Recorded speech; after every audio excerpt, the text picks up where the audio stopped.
Well, now I'm sat upon a nice rock under these river she oaks in the shade here. I got myself a cold beverage. I might spin a yarn, tell a little story. I'd mentioned that I'm in this Moondyne area. Moondyne's an Aboriginal word. You may be familiar with a character called Moondyne Joe. Well, quite an interesting little chap this fella was. Getting charged for stealing with another mate of his called John Williams. And they'd stole bread, cheese, a few other things. And the punishment for that kind of theft at that time was quite severe. 10 years in fact. 10 years of servitude they called it, which basically meant slave labour. So he was sentenced, put in prison. And then, as we know, a lot of Australia was built on convict labour. A lot of convicts came out, and well, Moondyne Joe was one of those fellas. Joseph Johns, his name was, and he ended up, his mate John Williams, he ended up getting sent to Tasmania. Old Moondyne ended up here in WA. So he ended up docking at Freo. This is the mid 1800s by now. Ended up docking at Freo, and then he got his ticket of leave. Now, ticket of leave is basically it's sort of like maybe a suspended sentence from back in those times. He was still convicted, and he had to abide by the rules, but he was basically given his ticket, and he could go and sort of find a colony, take some land. You know, a lot of the guys ended up finding land and farmed a lot of the logging, tree felling. So basically he was given that ticket, and he was able to go off and do a similar sort of thing. So he ended up out here, and he was working for a few farmers out in this area. Just, you know, fences, and he used to wrangle a lot of escaped livestock, so horses, sheep, things like that. So that was his gig for a while, until one time, typical Joe, he couldn't help himself, because as you'll find out, he was quite the criminal, quite the thief. That was his real toxin. It was just, he loved stealing things. So he was out one day trying to catch this horse. He got the horse that had escaped from a farm. This horse wasn't branded, so he got himself a brand, and he branded this horse himself. Back in those days, that was quite bad. That was quite a bad thing to do. It was sort of like these days, maybe stealing a car and putting your own VIN numbers on it. It was quite dodgy. He was wrangled, he was brought in, magistrate got him, he was put back in jail. They wanted to charge him for horse theft. That night that he came in, he ended up nicking not only the horse that he'd stolen, he was in there for, he got the horse. He also stole the magistrate's bridle and saddle, and he took off. bit of a sad turn though. He ended up killing the horse, and he cut out the brand, because obviously that was the proof for his charges. So he ended up destroying the horse and destroying the brand. Now, that meant that he could get off those charges, but he was still charged with escaping jail.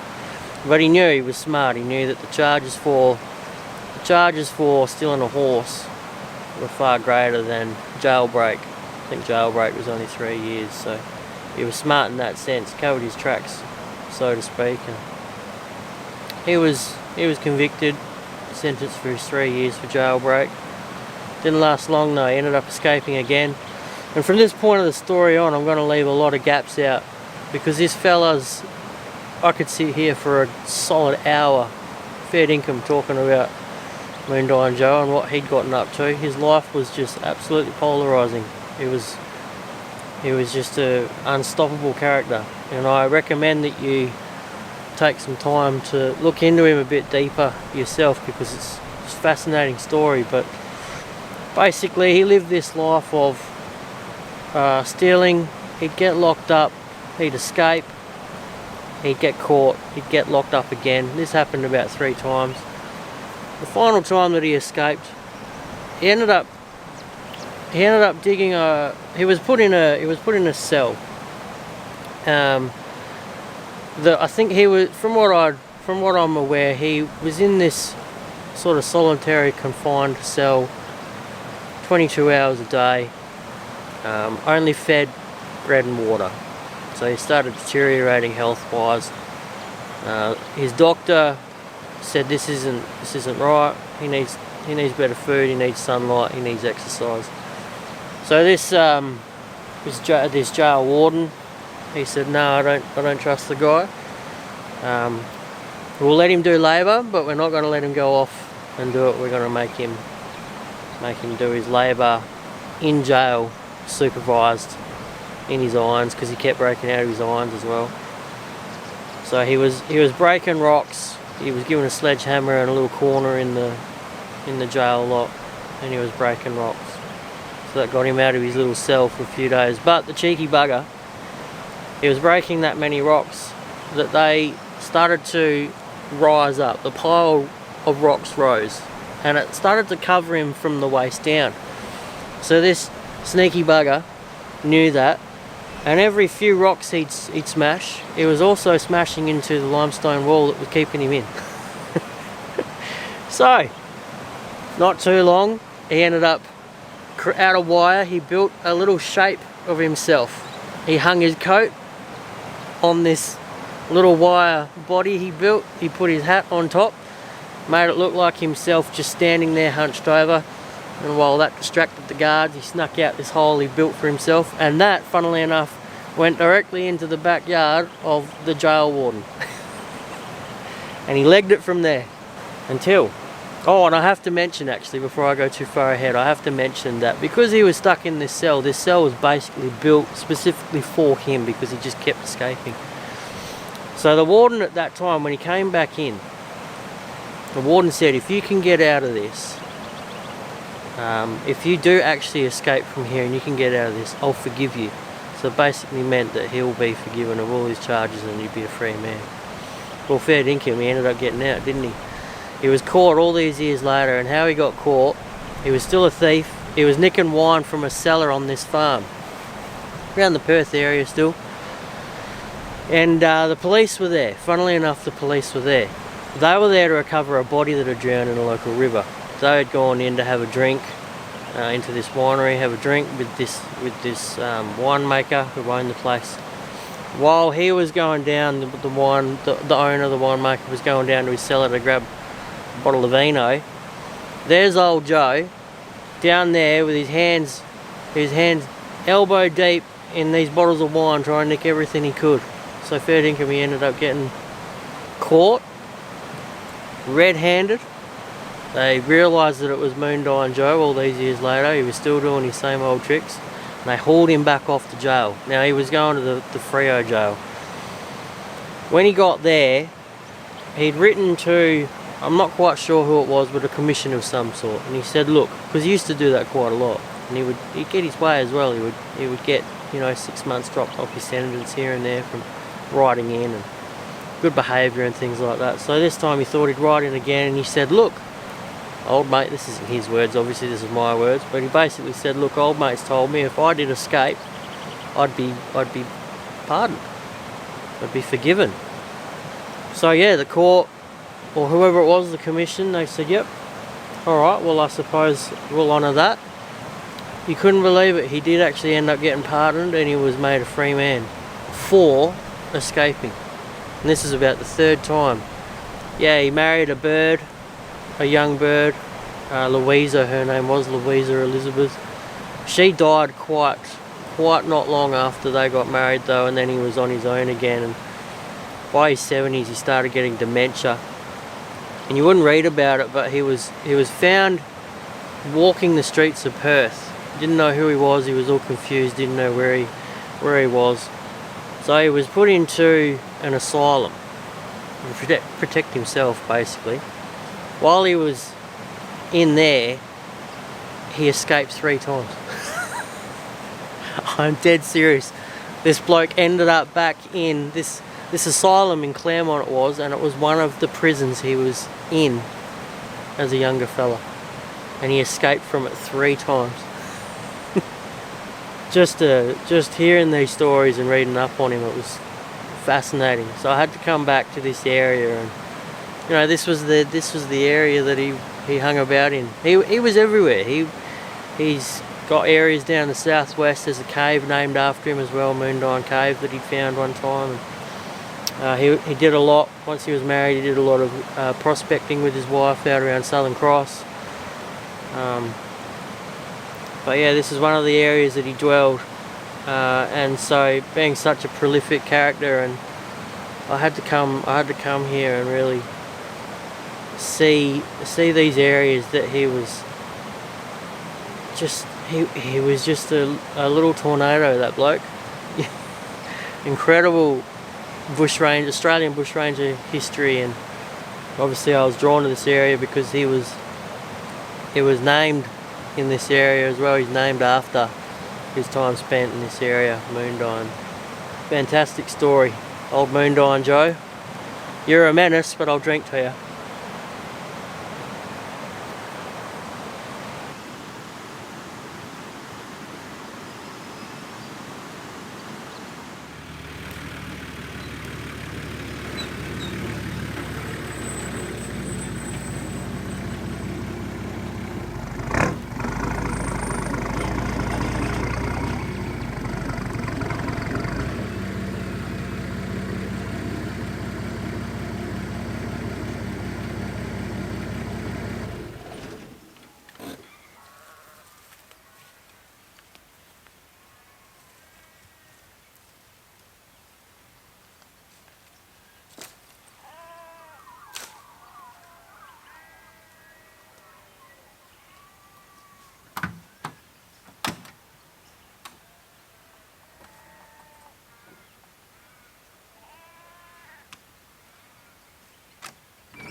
That might be a bit frustrating for some people who'd want to camp next to a train line. I reckon that's pretty cool.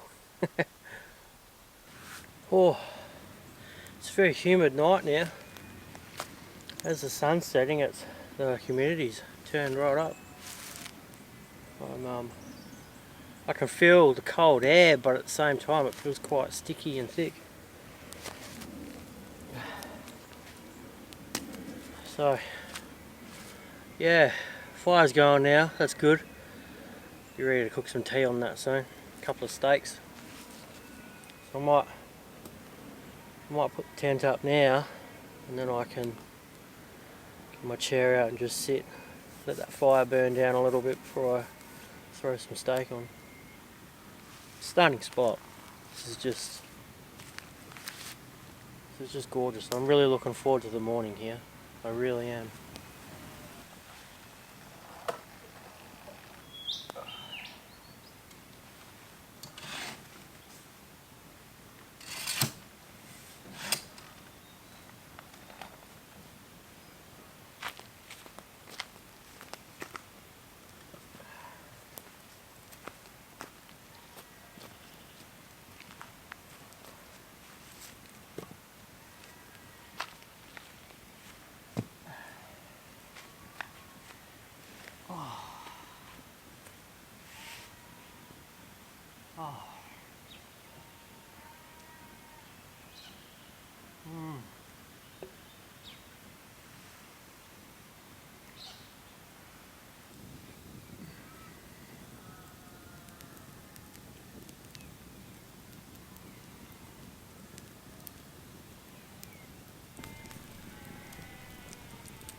Morning. Beautiful morning here at camp today. It was quite overcast and real foggy. Fog's starting to clear, the clouds starting to thin out now as well. Beautiful. It's a humid night, a very damp humid night. Slept well, apart from a couple of big trains that came through, so that was pretty cool. I tell you what, when you're this close to a train line and you get those big freight trains that come through, I don't know how long they are, but some of them seem like they could be a K or so long, easily. And yeah, in the dead of night like that, and you hear them come through, it's almost like they're coming straight at you. It's quite a sound indeed.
All packed and ready to go.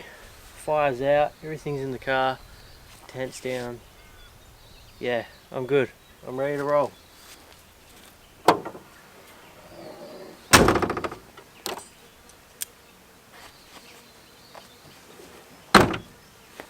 My max tracks, that's what I need to do. Well, that's it, that's all I gotta do now. Alright, thanks for watching. I'll see you soon on the next one. Anyway.